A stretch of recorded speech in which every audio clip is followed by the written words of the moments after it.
Bengali love story আমার তুমি পরের পর্ব নিয়ে চলে এসেছি, পর্ব ৮ নাম্বার। আগের পর্বে ভালো করে অবশ্যই শুনবেন কেমন হয়েছিল।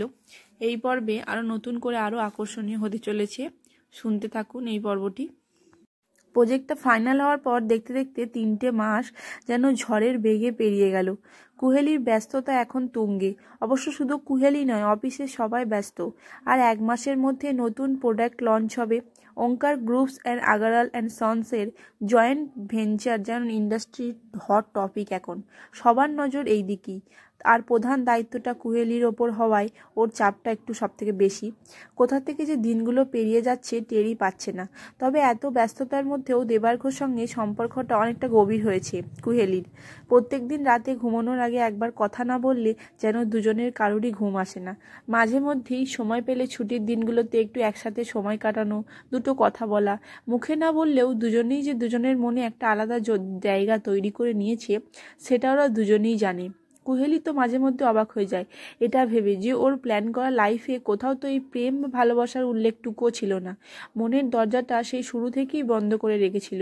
আর আজ প্রেম হয়তো এমনই হয়, যখন যার আশা তখন সে নিজের হাতে সব বন্ধ দরজা খুলে দিয়ে সে নিজের পথে চলে আসে। ওদের ভালোবাসাতে কিন্তু শব্দে প্রকাশ করার প্রয়োজন হয়নি কখনোই। অনেক সময় মনের গহীন থেকে উঠে আসা অনুচ্চারিত শব্দেরা সূক্ষ্ম অনুভূতিগুলো নিঃশব্দে পৌঁছে দেয় তার গন্তব্যে। কর্মব্যস্ততা আর সদ্য অঙ্কুরিত প্রেম নিয়ে বেশ ভালোই কাটছিল দিনগুলো কুহেলির। তবে এর মধ্যেই একটা ব্যাপার কুহেলিকে মাঝে মধ্যেই বেশ ভাবিয়ে তোলে। গত ৩ মাস ধরে রোজ দিনের কোনো একটা সময় একটা আননোন নাম্বার থেকে কুহেলির ফোনে মেসেজ আসে। না কোনো অশালীন বা অপ্রীতিকর মেসেজ নয়, খুবই সাধারণ মেসেজ। কখনো গুড মর্নিং, তো কখনো গুড নাইট, আবার কখনো ডোন্ট ওয়ার্ক টু মাচ, এই ধরনের সব মেসেজ। যেদিন থেকে এই মেসেজগুলো আসা শুরু হয়েছে তারপর থেকে একদিনও এমন যায়নি যেদিন মেসেজ আসেনি। ঠিক একটাই মেসেজ, তার বেশি নয়। আর কোনো নির্দিষ্ট সময় নেই, এক এক দিন এক এক সময় আসে। যেন খুব সন্তর্পণে কেউ নিজের অস্তিত্বটুকু জানান দিয়ে যাচ্ছে যে আমি আছি। কুহেলি প্রথমে ব্যাপারটাকে অতটা গুরুত্ব দেয়নি, কিন্তু যখন ব্যাপারটা নিয়মিত হয়ে দাঁড়ালো তখন একটু অস্বস্তিতে পড়লো। ট্রু কলারে কোনো ইনফরমেশান পাওয়া যায়নি, প্রাইভেট নাম্বার। প্রথমে ব্যাপারটা দেবার্ঘকে জানায়নি, পরে অবশ্য জানিয়েছিল, কিন্তু সেও কোনো কিনারা করতে পারেনি। আর সেটা হওয়াই স্বাভাবিক। যে প্রাইভেট নাম্বার ইউজ করে সে নিশ্চয়ই কোনো সাধারণ ব্যক্তি নয়। তার পরিচয় এত সহজে জানা যাবে না, তো সেটা বলাই বাহুল্য। দেবার্ঘ অবশ্য বলেছিল একটা পুলিশ কমপ্লেন করতে, কিন্তু কুহেলি রাজি হয়নি। শুধু শুধু ঝামেলা বাড়াতে চায়নি। মাঝে বার দুয়েক মেসেজের রিপ্লাই দিয়ে জানার চেষ্টা করেছে ব্যক্তিটি কে, কিন্তু প্রতিউত্তর পায়নি। এমনকি কয়েকবার ফোন করার চেষ্টা করে দেখেছে, কিন্তু যতবারই কল করেছে ততবারই একটা যান্ত্রিক কণ্ঠস্বর শুনতে পেয়েছে, the number you have dialled it's not reachable at the moment. শেষে চেষ্টা করাটাই বন্ধ করে দিয়েছে। কিন্তু সে চেষ্টা করাটাই বন্ধ করে বিশেষ পাত্তা দেয় না এখন সেদিকে। কিন্তু একটা মেসেজই তো আসে, আসুক না, একটাই তো মেসেজ, কোনো ক্ষতি তো করছে না, এই ভেবে অত পাত্তা দেয়নি কুহেলি। কিন্তু সম্প্রতি কুহেলি অন্য একটা বিষয় নিয়ে একটু চিন্তায় আছে। শৈলজা দেবীর শরীরটা কদিন ধরে খুব একটা ভালো যাচ্ছে না। চৈতালি দেবী ওকে কিছু না বললেও ভিডিও কলে দেখেই কুহেলি বুঝতে পেরেছিল। পরে আলাদা করে জিজ্ঞেস করতেই চৈতালি দেবী বলেছিলেন ইদানিং একটু ভুগছেন শৈলজা দেবী। তবে সঙ্গে এও বলেছেন যে চিন্তার তেমন কোনো কারণ নেই। কুহেলি বোঝে ওর যাতে চিন্তা না হয় সেই কারণে ওর মা সবটা ওকে খুলে বলে না। কিন্তু কুহেলিরও জানা যাওয়ার রাস্তা নেই এখন। ওকে সবটা জানতে পারে মান্তুর দিক থেকে, তাই মান্তুর দিক থেকেই ও সবটা জেনে নেয়। আজ সকাল থেকেই কুহেলির মনটা কেমন যেন করছে। এরকম আগে কখনো এরকম হয়নি। নিজের কাজ কুহেলি অত্যন্ত সাবধানের সাথে এবং খুব ডেডিকেটেডলি করে, কিন্তু আজ অনেক চেষ্টা করে কিছুতেই কাজে মন দিতে পারছে না। একসময় নিজের উপরই রাগ হয়ে গেল, কত কাজ পড়ে রয়েছে অথচ কিছুতেই কাজে মন দিতে পারছে না। উঠে গিয়ে ওয়াশরুম থেকে চোখে মুখে একটু জল দিয়ে এলো, অফিসের ওয়াশরুম থেকে, কিন্তু তাতে কোনো কাজ হলো না। কোথাও যেন কিছু একটা গন্ডগোল হচ্ছে, কিছু যেন একটা ঠিক নেই। নিজের চেয়ারটায় বসতেই পাশ থেকে রুহি বলল, দি তোমার ফোন বাজছিল। কুহেলি ফোনটা হাতে নিয়ে দেখলো মান্তুদির মিস কল। সঙ্গে সঙ্গে মনটা কেমন খচ করে উঠলো। দ্রুত হাতে কল ব্যাক করলো। প্রথমবার ফুল রিং হয়েও কেউ রিসিভ করলো না। মনের মধ্যে অস্বস্তিটা বাড়তে লাগলো। দ্বিতীয়বার কয়েকবার রিং হওয়ার পরই কলটা রিসিভ হলো। কুহেলি ব্যস্ত হয়ে প্রশ্ন করলো, মান্তুদি ঠাম্মু ঠিক আছে তো? উত্তর যেটা এলো তাতে কুহেলির কথা বন্ধ হয়ে গেল। ফোনের অপর প্রান্ত থেকে আরও অনেক কথা ভেসে আসছে, কিন্তু তার কোনোটাই ওর কানে ঢুকলো না। কিছুক্ষণ শূন্য দৃষ্টিতে তাকিয়ে রইল। চোখের কোল দুটো কেমন যেন ভিজে ভিজে ভিজে ঠেকছে কুহেলি। রুহি ব্যাপারটা লক্ষ্য করে ঘাবড়ে গেল। কুহেলির কাছে এসে ওর কাঁধ দুটো ধরে বলল, দি দি কি হলো, তুমি এরকম করছো কেন? কার ফোন ছিল? সব ঠিক আছে তো দি? দি দি কুহেলি যেন কিছুই শুনতে পায়নি। হঠাৎ রুহির হাত দুটো ছাড়িয়ে কুহেলি সোজা ছুটে গেল আলেখের কেবিনের দিকে। ওকে এইভাবে ছুটে যেতে দেখে অফিসের বাকিরাও চমকে গেল। আজ পর্যন্ত কেউ কোনোদিনও কুহেলিকে এইরকম আচরণ করতে দেখেনি। কুহেলি সটান কোনো রকম নক না করেই আলেখের কেবিনে ঢুকে পড়ল। আলেখ অত্যন্ত মনোযোগ দিয়ে একটা ফাইল দেখছিল। কুহেলিকে আচমকা এভাবে নক না করেই কেবিনে ঢুকতে দেখে অবাক হয়ে গেল। তার মুখ দেখেই বোঝা যাচ্ছে কুহেলির কাছ থেকে এহেন আচরণ সে কোশমিনকালেও আশা করেনি। কিন্তু সেটা ক্ষণিকের জন্য, কারণ কুহেলির চেহারায় উদ্বিগ্নতার ছাপ সুস্পষ্ট। আলেক ব্যস্ত হয়ে জিজ্ঞেস করলো, Miss Basu, are you alright? আপনাকে এরকম দেখাচ্ছে কেন? কুহেলি এই কথার কোনো জবাব দিল না, সোজা বলল, আমাকে এক্ষুনি বাড়ি যেতে হবে স্যার, প্লিজ। আলেক বুঝতে পারলো খুব গুরুতর কিছু একটা ঘটেছে। সে কুহেলিকে একটু শান্ত করার চেষ্টা করে বলল, আপনি আগে বসুন, তারপর বলুন কি হয়েছে। হঠাৎ বাড়ি যেতে হবে কেন? বসার টাইম নেই sir, please I request you. আমি জানি এই মুহূর্তে ছুটি চাওয়া যায় না, it's not right, but sir আমার কিছু করার নেই, আমাকে যেতেই হবে। কুহেলি খুব ভালো এরমভাবে বলল। আলেক বলল, মিস বাসু প্লিজ আপনি আগে একটু শান্ত হন, আমাকে একটু খুলে বলুন কি হয়েছে, আমি কিছুই বুঝতে পারছি না। কুহেলি বলল, আমার ঠাম্মু, মানে আমার গ্র্যান্ডমাদার, ওনার ওনার কুহেলির কথা আটকে এলো। চোখের জলগুলো যেন আর চোখে ধরে রাখতে পারল না। অনেক কষ্টে কথাটা শেষ করলো, ওনার হার্ট অ্যাটাক হয়েছে। I have to go sir, please. Miss Basu I can understand, আপনি নিশ্চয়ই যাবেন, কিন্তু আগে নিজেকে একটু শান্ত করুন, নাহলে এভাবে এতটা রাস্তা যাবেন কি করে? কোহেলি নিজেকে একটু শান্ত করার চেষ্টা করলো। আলেককে ধন্যবাদ জানিয়ে চলে আসছিল, কিন্তু আলেক পিছন থেকে ডাকলো, মিস বাসু আপনি এখন বেরোলে কিন্তু খুব একটা লাভ হবে না, কলকাতার নেক্সট ফ্লাইট বিকেলের আগে নেই। কথাটা শুনে কুহেলি ছটফট করে উঠল। এক মুহূর্ত অপেক্ষা করার মতো ক্ষমতা ওর নেই। বিকেল হতে এখনো প্রায় ঘন্টা তিনেক। বড্ড অসহায় লাগছে নিজেকে। আলেক কুহেলিকে একটা চেয়ারে বসিয়ে এক গ্লাস জল দিয়ে বলল, আগে জলটা খান, অকারণে প্যানিক করবেন না। আমি আপনার অবস্থাটা বুঝতে পারছি, কিন্তু বিকেল পর্যন্ত আপনাকে অপেক্ষা করতেই হবে।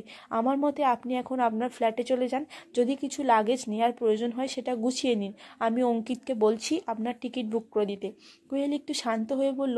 আলেখের কথা শুনে ব্যস্ত হয়ে বলল, না স্যার, আমার কিছু নেওয়ার প্রয়োজন নেই, আমি টিকিট বুক করে নিচ্ছি। আপনি আমাকে যাওয়ার পারমিশন দিয়েছেন, এটাই অনেক। Thank you sir. Miss Basu এখন এই ফর্মালিটিগুলোর কোনো প্রয়োজন নেই। আপনি ফ্ল্যাটে না যেতে চাইলে ইটস ওকে, আপনি আপনার ডেস্কে গিয়ে রেস্ট করুন। আর হ্যাঁ, টিকিটের চিন্তা আপনাকে করতে হবে না, আমি অঙ্কিতকে বলে দিচ্ছি। কোহেলি একটু আপত্তি করতে যাচ্ছিল, কিন্তু আলেক ওকে থামিয়ে দিল। কোহেলি আর কিছু না বলে নিজের ডেস্কে এসে বসলো। চারিদিকে সবাই একটা কৌতূহলী দৃষ্টি নিয়ে তাকিয়ে আছে ওর দিকে। রুহি আবার ওর কাছে এসে জিজ্ঞেস করলো, দি কি হয়েছে? কোহেলি সবটা রুহিকে বলল। রুহি শুনে বলল, তুমি যাও দি, এদিকে চিন্তা করতে হবে না, আমি যতটা পারবো ম্যানেজ করে নেব। কোহেলি কিছু বলল না। ওর এখন কথা বলতে ভালো লাগছে না, শুধু মনে হচ্ছে ঘড়ির কাঁটাগুলো এত ধীরে কেন চলছে। ওদিকে কি হচ্ছে কে জানে। মান্তদিকে আরও একবার ফোন করলো, কিন্তু বিশেষ কিছু জানতে পারলো না। কোহেলির অসম্ভব টেনশন হচ্ছে। রুহি সেই থেকে কোহেলির সঙ্গেই বসে আছে, কিন্তু কোহেলি কথা বলছে না। দুই হাত দিয়ে মুখটা ঢেকে টেবিলে কনুই ভর করে বসে আছে। কিছুক্ষণ পর অঙ্কিত এসে কোহেলিকে বলল, কোহেলি তোমার টিকিট আমি মেল করে দিয়েছি, 3:30 ফ্লাইট। আর হ্যাঁ স্যার তোমাকে একটু ডাকছেন। কোহেলি উঠে আলেখের কেবিনের সামনে এসে নক করলো। ভিতর থেকে আলেখ কামিন বললে কোহেলি কেবিনে ঢুকলো। আমায় ডেকেছিলেন স্যার? হ্যাঁ বসুন। কোহেলি বসার পর আলেক বলতে শুরু করলো, টিকিটটা পেয়েছেন? হ্যাঁ স্যার। গুড, আমি অঙ্কিতকে বলে দিয়েছি, ও আপনাকে এয়ারপোর্টে পৌঁছে দিয়ে আসবে। কোহেলি ব্যস্ত হয়ে বলল, ইটস ওকে স্যার, তার কোনো দরকার নেই, আমি ক্যাব বুক করে নেব। আলেক বলল, সব কথার আপত্তি না জানালেই নয় মিস বাসু। আলেকের মুখে আর সেই সবসময় লেগে থাকা হাসিটা এখন আর নেই, কেমন যেন থমথমে হয়ে আছে মুখটা। কোহেলি আর কিছু বলার সাহস পেল না। আলেক আবার বলল, আপনি আগে বাড়ি যান, দেখুন পরিস্থিতি কেমন। আর হ্যাঁ, ফেরার জন্য তাড়াহুড়ো করার কোনো দরকার নেই, যখন আপনার মনে হবে সব ঠিক আছে তখন ফিরবেন। কোহেলি যত দেখছে ততই অবাক হয়ে যাচ্ছে।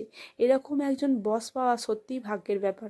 ওর অনেক বন্ধুদের কাছ থেকে শুনেছি তাদের বসেদের কথা, কত রকম হ্যারাসমেন্ট ফেস করতে হয় ওদের, কিন্তু কোহেলি এদিক থেকে সত্যিই খুব লাকি। সেই শুরুর দিন থেকে আলেকের কাছ থেকে সহযোগিতাই পেয়ে এসেছে। আরও 2-4টে কথা বলার পর কুহেলি বেরিয়ে এলো। লাঞ্চ ব্রেক হয়ে গেছে। কুহেলি একেবারেই খেতে ইচ্ছে করছিল না, কিন্তু রুহির জোরাজুরিতে অল্প একটু খেতে হলো। 2:30 নাগাদ অঙ্কিত এসে বলল, চলো কুহেলি, রাস্তায় জ্যামে পড়লে দেরি হয়ে যাবে। কুহেলি বেরোনোর আগে একবার আলেকের সঙ্গে দেখা করে এলো। রুহিকে যতটা সম্ভব বুঝিয়ে দিয়ে বেরিয়ে পড়লো। অঙ্কিতের বাইক আছে, কাজেই খুব একটা অসুবিধা হলো না। 8 ঘন্টার মধ্যে ওরা এয়ারপোর্টে পৌঁছে এলো। অঙ্কিতকে ধন্যবাদ দিয়ে কুহেলি এগিয়ে গেল। ফ্লাইট বোর্ড করার পর নির্দিষ্ট সিটে বসে হঠাৎ কুহেলির দেবার্ঘর কথা মনে পড়লো।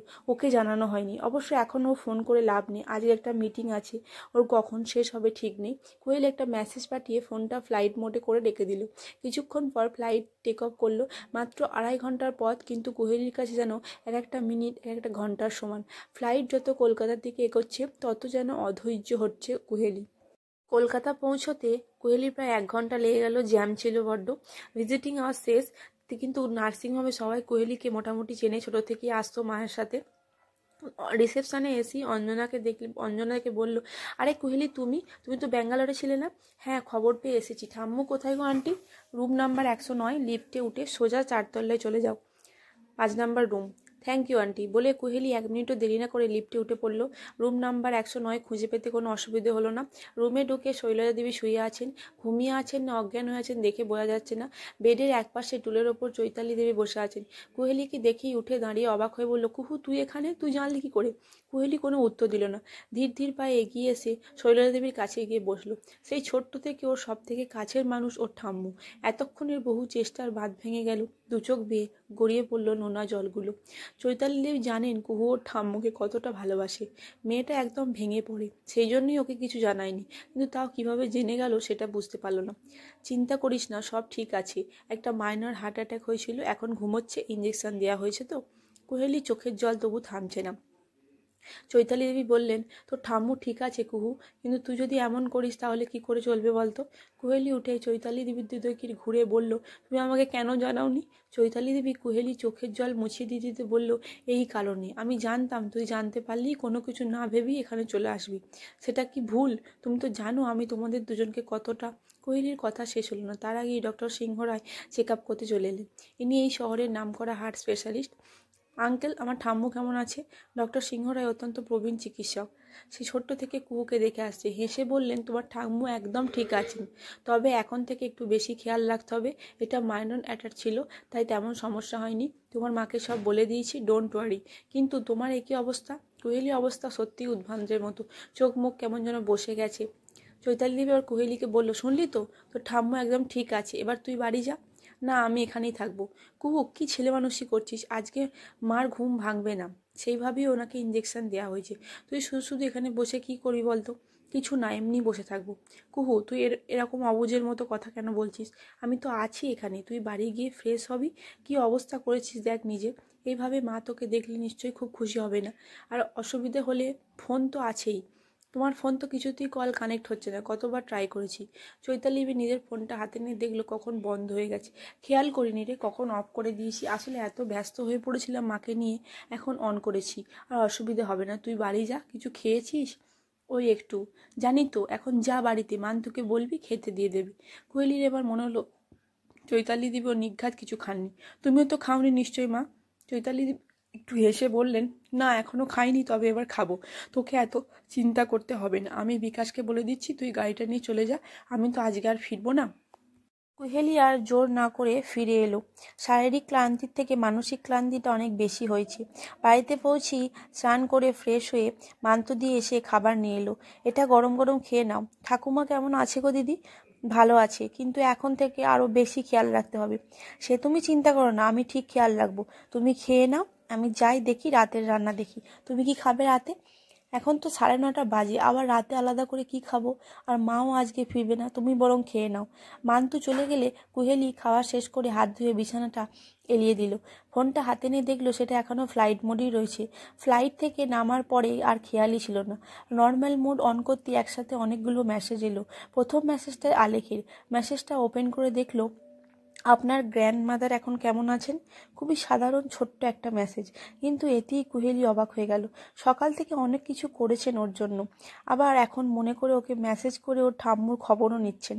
একবার ভাবলো ডাবল মেসেজ করবে, কিন্তু আবার মনে হলো উনি এতটা যখন করেছেন বস হয়ে, সেখানে শুধু মেসেজ করাটা বোধহয় ঠিক হবে না। কন্ট্যাক্ট লিস্ট থেকে আলেখের নাম্বারটা খুঁজে নিয়ে কল করতে গিয়েও থেমে গেল। রাত 10টা বাজে। এখন ফোন করাটা ঠিক হবে কিনা ভাবতে ভাবতে শেষে ফোনটা করেই ফেললো। কিছুক্ষণ রিং হওয়ার পরেই ওপাশ দিয়ে আলেখের কণ্ঠস্বর শোনা গেল। বলুন মিস বাসু, সব ঠিক আছে তো? আপনার গ্র্যান্ডমাদার এখন কেমন আছে? কুহেলি বলল, ভালো আছেন। ডক্টর বলেছেন চিন্তার কিছু নয়, মাইনর অ্যাটাক ছিল। That's good. আজকের জন্য থ্যাংক ইউ স্যার। আপনি এভাবে এক কথায় আমাকে ছুটি দিয়ে দিলেন। আমি খুব বেশি দেরি করব না, ঠাম্মুকে ডিসচার্জ করলেই আমি ফিরে আসব। আলেক বলল, মিস বাসু, আমি কি আপনাকে কিছু বলেছি? কাজটা অবশ্যই ইম্পর্টেন্ট, কিন্তু ফ্যামিলির থেকে বেশি নয়। আপনজনকে হারানোর কষ্ট আমি বুঝি, অ্যান্ড আই অ্যাম গ্ল্যাড আপনাকে সেই কষ্টটা পেতে হয়নি। আলেকের গলায় কষ্টের ছাপটা কুহেলির বুঝতে অসুবিধা হলো না। নিজের মায়ের অভাবটা আলেককে আজও কষ্ট দেয়। কুহেলির প্রসঙ্গ পাল্টে বলল, স্যার, আমি রুহিকে যতটা সম্ভব বুঝিয়ে দিয়ে এসেছি, কিন্তু ও হয়তো সবটা ম্যানেজ করতে পারবে না। আলেক বলল, মিস বাসু, আপনাকে বললাম তো এদিকে টেনশন করতে হবে না, আমি দেখে নেব। আপনি আপনার গ্র্যান্ডমাদারের খেয়াল রাখুন, আর নিজেরও। লাঞ্চ ডিনার কোনোটাই কিন্তু স্কিপ করবেন না। আলেকের কথায় কুহেলি হেসে ফেলল। ওপাশে আলেকও হাসছে। কুহেলি বলল, আমি এইমাত্র ডিনার করেছি স্যার, চিন্তা করবেন না। Good night. Good night. আলেকও গুড নাইট বলে ফোনটা রেখে কুহেলির মনে হলো আলেক শর্মা মানুষটা কতটা সহজ। কোনোদিনও সেই তথাকথিত বশলোভ আচরণ করতে দেখেননি। এবার অন্য মেসেজটার দিকে চোখ গেল। সেই আননোন নাম্বারটা থেকে এসেছি। কিছুটা বিরক্ত হয়ে মেসেজটা ওপেন করলো, কিন্তু মেসেজটা পড়ে বিরক্তির বদলে একরাশ বিস্ময় এসে পড়ল। ছোট্ট একটা লাইনের message, don't worry, everything will be fine. মানে এই ব্যক্তিটা ওর প্রতিটা মুহূর্তের খবর রাখে, আজ যা হয়েছে সেটাও জানে। কোহেলি আপন মনেই ভাবতে লাগলো, কে হতে পারে? ওর চেনা কেউ? না হলে কি করে জানবে? কিন্তু আমার চেনা কে এমন করবে? অনেক ভেবেও কোহেলির মাথায় ওর চেনা এমন কারোর নাম এলো না যে এমনটা করতে পারে। শেষে বিরক্ত হয়ে প্রতিদিনের মতোই এই মেসেজটাও ডিলিট করে দিল। বাকি মেসেজটা দেবার্ঘর, না ঠিক দেবার্ঘর মেসেজ নয়, দেবার্ঘর ওকে ফোন করেছিল তার মেসেজ। নাম্বারটা ডায়াল করার একটু পরেই দেবার্ঘ কল রিসিভ করলো, আর সঙ্গে সঙ্গেই প্রশ্নের বন্যা বয়ে দিল। কি ব্যাপার, তোমার তো ফোন এতক্ষণ অফ কেন? সেই কখন থেকে ট্রাই করছি। কি খবর ওদিকের? দি বা চিরুদাকে কল করে যে খবর নেব তারও উপায় নেই। ওরা তো 2 দিন হলো ঘুরতে গেছে। কি হলো, কথা বলছো না কেন? কুহু। কুহেলি বলল, তুমি আমায় কিছু বলার সুযোগ দিলে তবে তো বলবো। এইখানে বলে রাখি, দেবার্ঘ এখন কুহেলিকে কুহু বলে ডাকে, আর দেবার্ঘর অনেক চেষ্টার পর কুহেলি আপনি থেকে তুমিতে এসেছে। দেবার্ঘ তো থেমে বলল, সরি, আসলে এতক্ষণ ফোনে পাচ্ছিলাম না তো, তোমার মায়ের ফোনটাও তো নট রিচেবল বলছিল, তাই আর কি। কুহেলি বলল, চিন্তা করো না, সব ঠিক আছে। ঠাম্মু এখন ঠিক আছে, ঘুমোচ্ছে। আমি বাড়ি এসেছি, কাল সকালে আবার যাব। ও ভালো। তুমি কিছু খেয়েছো তো? হ্যাঁ, এই তো একটু আগেই খেয়েছি। তাহলে আর জেগে থেকো না, ঘুমিয়ে পড়ো, অনেকটা ধকল গেল তো। কুহেলি বলল, তুমিও বেশি রাত করো না। দেবার্ঘ বলল, এই তো এবার ডিনারটা সেরেই শুয়ে পড়বো। তুমি এখনো খাওনি? না। কেন? তোমার ফোনের অপেক্ষা করছিলাম। এটা শুনে কুহেলির মনটা হঠাৎ ভালো হয়ে গেল। একটু হেসে বলল, এখন তো কথা হলো, এদিকের খবরও পেয়েছো, এবার খেয়ে ঘুমিয়ে পড়ো, আমিও এবার শোবো। দেবার্ঘ বলল, good night. Good night. Good night বলে দুজনেই ফোনটা রেখে কুহেলির পাশের টেবিলে জ্বলতে থাকা নাইট ল্যাম্পটা অফ করে দিল। ঘুমানোর সময় ওর এতটুকু আলো পছন্দ নয়, পুরো ঘর অন্ধকার না হলে ওর ঘুমই আসে না। পরদিন বেশ সকালেই ঘুমটা ভেঙে গেল। শৈলজা দেবী উঠেছে, তাই শুনে কুহেলি তৈরি করে রেডি হয়ে নার্সিংহোমে পৌঁছে গেল। শৈলজা দেবীকে হেলান দিয়ে বসে থাকতে দেখে কুহেলি এক দৌড়ে গিয়ে ওনাকে জড়িয়ে ধরল। চৈতালি দেবী বলে উঠলেন, আরে সাবধানে কুহু। শৈলজা দেবী হেসে কুহেলির মাথায় হাত বুলোতে বুলোতে বললেন, দেখি আমার কুহুর মুখটা দেখি, তাহলেই আমি একদম ফিট হয়ে যাব। কুহেলি ওনাকে ছেড়ে সোজা হয়ে বসে বলল, তুমি কি বলো তো, আমি কতটা ভয় পেয়ে গেছিলাম জানো? এবার থেকে কিন্তু মা যা বলবে তাই শুনবে, একদম নিজের মত চলবে না। আর তোমাকে যে ফোনটা দিয়েছি ওটা সবসময় কাছে রাখবে। ও ঠাম্মু বললো, আচ্ছা বাবা ঠিক আছে, একটু থাম তো দেখি, বড্ড কথা বলতে শিখেছিস। দেখেছো চৈতালি, সেদিনের মেয়ে আজকে আমাকে চোখ রাঙাচ্ছে। কহিলে বললো, বেশ করেছি, নিজের খেয়াল না রাখলে আরও বলবো। ওদের কথার মধ্যে ডক্টর সিংহরায় এসে বললেন শৈলজা দেবীকে চেক আপ করবে বলে। সব ঠিক আছে, আপনি কালকেই বাড়ি ফিরতে পারবেন। এটা শুনে কুহেলি খুব খুশি হলো। ডক্টর চলে গেলে ওরা তিনজনে আরও কিছুক্ষণ বেশি গল্প করলো। কুহেলি গোটা দিনটাই নার্সিংহোমে কাটিয়ে দিল। মাঝে চৈতালি দেবীকে জোর করে একবার বাড়ি পাঠিয়ে দিল। রাতে আবার বাড়ি ফিরে ফ্রেশ হয়ে কুহেলি দেবার্ঘর সাথে একটু কথা বলে শুতে যাওয়ার আগে দেখলো সেই নাম্বারটা থেকে আবার একটা message, I have told you, see everything is fine now. Kuheli এবার চিন্তিত হলো, কে এই ব্যক্তি? ওর ঠাম্মুর সুস্থ হওয়ার খবরটা পর্যন্ত জানে। কোনো লাভ নেই জেনেও একবার কল করলো নাম্বারটায়। প্রত্যাশিতভাবেই কলটা কানেক্ট হলো না। একটা মেসেজ সেন্ড করলো কুহেলি, আপনি কে সেটা আমি জানি না, কিন্তু আপনি যেটা করছেন সেটা কিন্তু অন্যায়। আপনি হয়তো জানেন না এটাকে স্টক করা বলে। আমি চাইলেই পুলিশ কমপ্লেন করতে পারি। এতদিন করিনি এটা ভেবে যে কিছুদিনের মধ্যে হয়তো বন্ধ হয়ে যাবে, কিন্তু এখন দেখছি এছাড়া আর কোনো উপায় নেই। হয় আপনার পরিচয় দিন, না হলে এইভাবে মেসেজ করা বন্ধ করুন, না হলে আমি পুলিশে কমপ্লেন করতে বাধ্য হব। সবটুকু রাগ মেসেজে উগরে দিয়ে ফোনটা ছুঁড়ে দিল বিছানায়। তারপর লাইট অফ করে শুয়ে পড়ল। চোখটা হালকা লেগে এসেছিল, কিন্তু একটু পরেই মেসেজের টুংটাং শব্দে আবার জেগেও গেল। রাত নেহাত মন্দ হয়নি। এত রাতে কে আবার মেসেজ করলো দেখার জন্য ফোনটা হাতে নিয়ে আরেক দফা অবাক হলো। অত্যন্ত অপ্রত্যাশিতভাবে সেই নাম্বার থেকে মেসেজের রিপ্লাই এসেছে। এতদিন ইংলিশে আসছো, আজ হিন্দিতে এসেছে। এর মধ্যে পুলিশ কি করবে? আমি কি করেছি সেটা আমি খুব ভালো করেই জানি। আমার মনে হয় না আমি আপনাকে এমন কোনো কথা বলেছি যেটা আমার বলা উচিত নয়। তবুও যদি আপনি পুলিশে যেতে চান অবশ্যই যেতে পারেন, তবে খুব একটা লাভ হবে না বলে মনে হয় না। আর হ্যাঁ, আমার পরিচয় আপনি খুব তাড়াতাড়ি পাবেন। Good night. মেসেজটা পড়ে কুহেলি সঙ্গে সঙ্গে কল ব্যাক করলো, কিন্তু কোনো লাভ হলো না। সেই একই যান্ত্রিক কণ্ঠস্বর। বিরক্ত হলেও পাশাপাশি মনে একটা কৌতূহল কাজ করতে লাগলো, কে এই ব্যক্তি? এটা জানার সত্যিই কোনো উপায় হয়তো নেই। মেসেজ পড়লে সহজেই বোঝা যায় পুলিশের ভয় তার নেই। মেসেজ অনুযায়ী খুব তাড়াতাড়ি এর পরিচয় পাওয়ার কথা। দেখা যাক। কুহেলি আর বেশি না ভেবে শুয়ে পড়ল। কাল আবার শৈলজা দেবীকে ডিসচার্জ করে দেবে, আর কালকে বিকেলের ফ্লাইটে ও ব্যাঙ্গালোর ফিরে যাবে। টিকিটও বুক করা হয়ে গেছে। আলেক বললেও ও তো বেশি দেরি করতে চায় না। কাজের প্রেশার এখন অনেক বেশি। এইসব ভাবতে ঘুমিয়ে পড়ল কুহেলি। আজকের পর্বটা এখানেই শেষ করলাম। দেবারঘর কুহেলি নিজের মনের কথাটা মুখে না বললেও কিন্তু বুঝতে পেরেছে। আগামীতে কোনোদিন হয়তো ওদের সম্পর্কটাও এগোবে। কিন্তু আবার দেখুন, এই একটা কি অজ্ঞাত পরিচয় ব্যক্তি কুহেলিকে প্রতিদিন মেসেজ করছে। কুহেলির প্রত্যেকটা খবর সে রাখে। কে এই ব্যক্তি? কি তার উদ্দেশ্য? আদৌ সে অজ্ঞাত পরিচয় নাকি কোনো জানা কেউ, পরিচিত কেউ? কি মনে হচ্ছে আপনাদের পড়ে? অবশ্যই আমাকে জানাবেন কিন্তু কমেন্ট করে, কে এই ব্যক্তি, কে হতে পারে মনে হচ্ছে আমাদের, জানাতে ভুলবেন না। ততক্ষণ এই পর্বটা পড়তে থাকুন। পরবর্তী পর্ব খুব তাড়াতাড়ি নিয়ে আসবো। ধন্যবাদ, ভালো থাকবেন।